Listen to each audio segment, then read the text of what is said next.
de vous retrouver dans Sans Rendez-vous, votre émission santé et bien-être. Nous sommes ensemble comme chaque jour de la semaine jusqu'à 16h. Alors avant de retrouver dans quelques minutes notre invité, le docteur Ariel Toledano, avec qui on va faire un point sur les varices et leur traitement, bien sûr, c'est le moment du bon conseil du docteur Jimmy Mohamed. Alors aujourd'hui, Jimmy, vous nous parlez de l'arnica.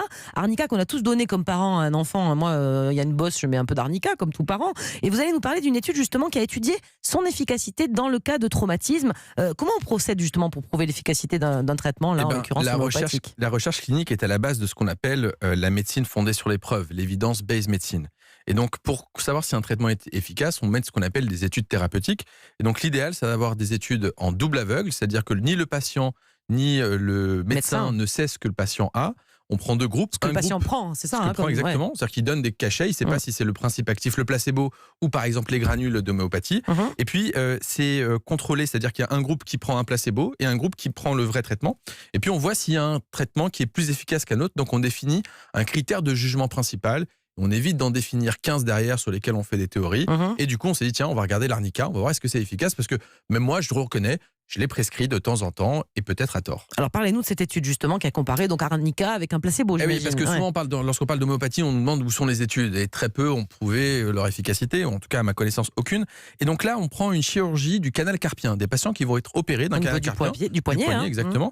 Et puis on a trois types de patients. Des patients qui vont avoir 7 jours avant et 2 semaines après la chirurgie, soit de l'arnica dosé à 30 CH, c'est-à-dire très dilué, soit de l'arnica un peu moins dilué à 6 CH, soit un groupe de patients qui va avoir du placebo, c'est-à-dire strictement rien. Et on va regarder si ces patients vont avoir moins de douleur, moins d'échymose, et puis secondairement, s'ils ont moins de gonflement ou s'ils vont un peu moins utiliser des médicaments. D'accord. Et à ce moment-là, on regarde qu'est-ce qui se passe. Alors justement, quels sont les résultats de cette étude? Eh ben, écoutez, l'arnica n'est pas plus efficace que le placebo, quel que soit le dosage. Donc en pratique, l'arnica que nous on donne en règle générale lorsque un enfant se cogne, un petit traumatisme, n'a pas prouvé son efficacité, en tout cas pas à ma connaissance.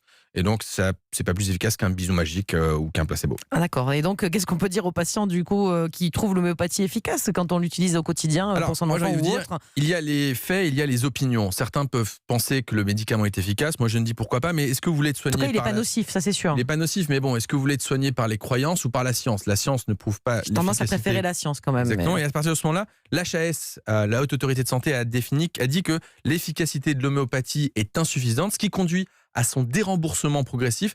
À partir du 1er janvier 2020, les médicaments homéopathiques passeront de 30 à 15% de remboursement, c'est-à-dire que votre mutuelle prendra en charge.